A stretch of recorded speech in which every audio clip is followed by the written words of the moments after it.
What's going on, ladies and gents, boys and girls, guardians of all ages, Joker back again once again. So, Season the Hunt, how does it work and what are my thoughts? Chains!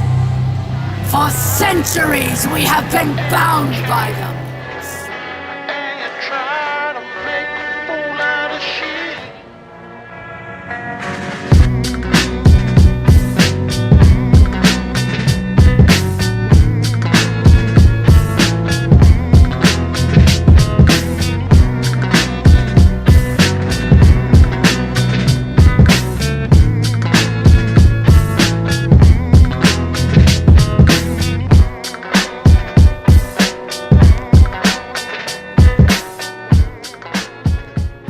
If you haven't already, or because every video is somebody's first, when you start Season of the Hunt, you'll first do a story mission on the moon. Osiris was investigating hive activity there, while the plotline for Beyond the Light was playing out. He gets in over his head, and his ghost Sagira is killed. Osiris was investigating physical manifestations of her magic near the Scarlet Keep when his ghost, Sagira, was slain.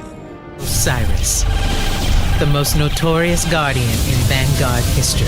The Osiris? The most powerful guardian ever. The hero of six fronts. The Zavala before Zavala. Look how they massacred my boy.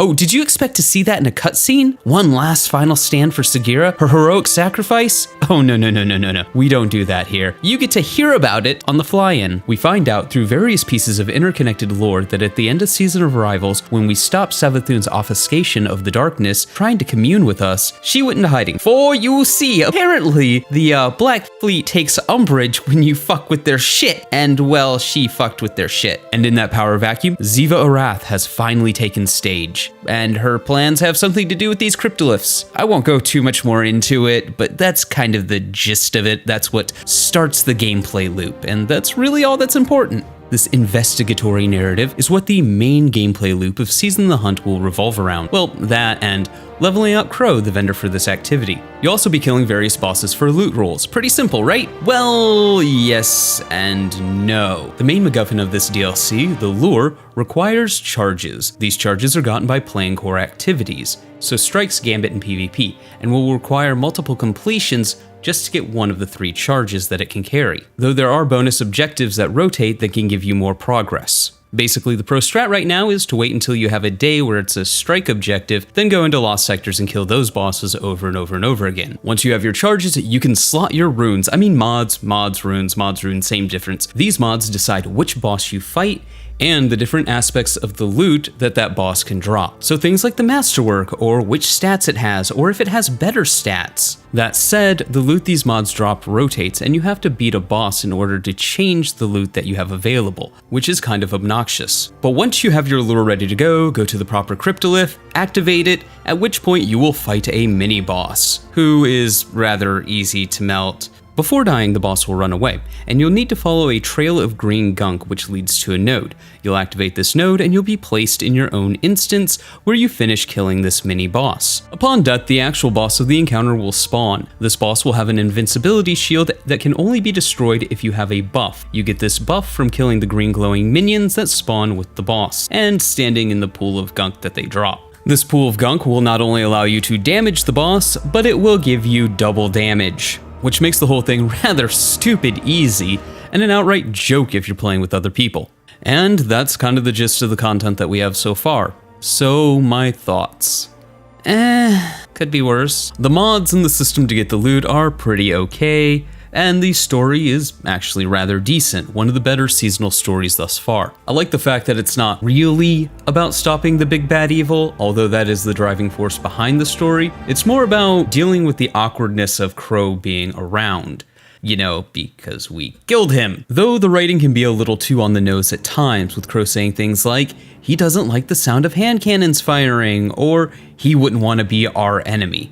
Kind of like in that wink wink nudge nudge, wink wink nudge nudge, the writers know that we killed Crow, wink wink nudge nudge, wink wink nudge nudge, and that he's Aldrin, wink wink nudge nudge. Did you get it? Did you get the joke? It's funny. In fact, one might even call it a fucking banger. Get it, because we shot Crow, we shot him, get it? So bang. Bang, see, I'm being cheeky too. Yeah, I feel like this gag has been played up a bit much already. However, I do feel like this will be the main gag of the season. That said, this is another one of those stories where I absolutely, positively love the premise. And between this story, the story of Season of the Hunt, and the post-game story of Beyond Light with the Exo Stranger and Clovis Bray, my mind is utterly blown that a throwaway plot about Fallen who wanted to destroy the city and the Traveler for the 800th time was the main plot of Beyond Light, when there were clearly better options on that drawing board. That said, the gameplay loop of Season of the Hunt is just utter mindless trash. You grind out the same core activities you've been grinding out for years, which might not have been so bad if Bungie bothered to add anything new to them. And at the risk of sounding like a broken record,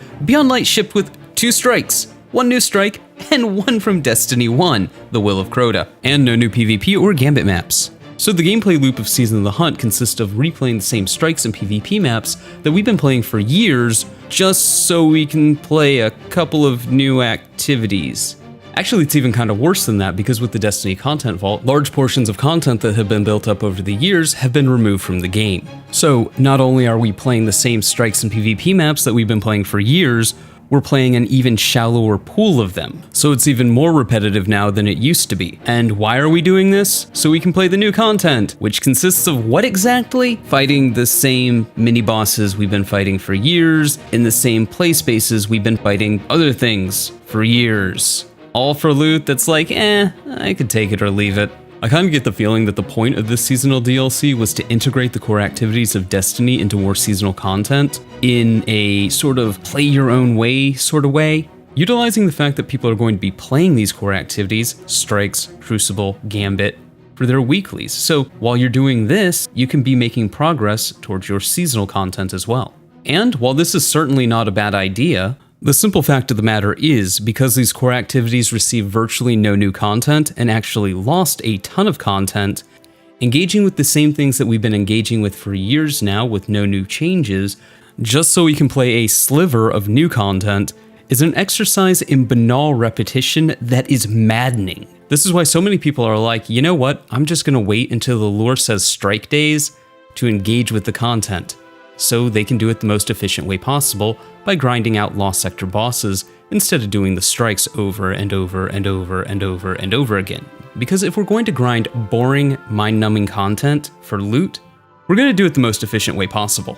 So while Season of the Hunt is not the most offensively bad season of content we've had thus far, there's just really not a lot there. And what is buried under mind-numbing repetition, which feels more like a failing on the content offering of Beyond Light and the vaulting of content than the Season of Hunt itself. The narrative so far of Season of the Hunt is decent enough and intriguing, and is really the only reason I'm continuing to engage with the content. But I do feel like there is a missed opportunity, because this feels like it should have been the story of a larger DLC just based on the premise alone. So in short, Season of the Hunt's not terrible, it's not great, but hey, those are just my thoughts. Let me know yours in the comments below. Remember to like, but only if you did, subscribe for more. Feel free to donate to my Patreon if you're feeling particularly generous. Remember, we got shirts, links, and all that will be in the description below. But above all else, stay frosty.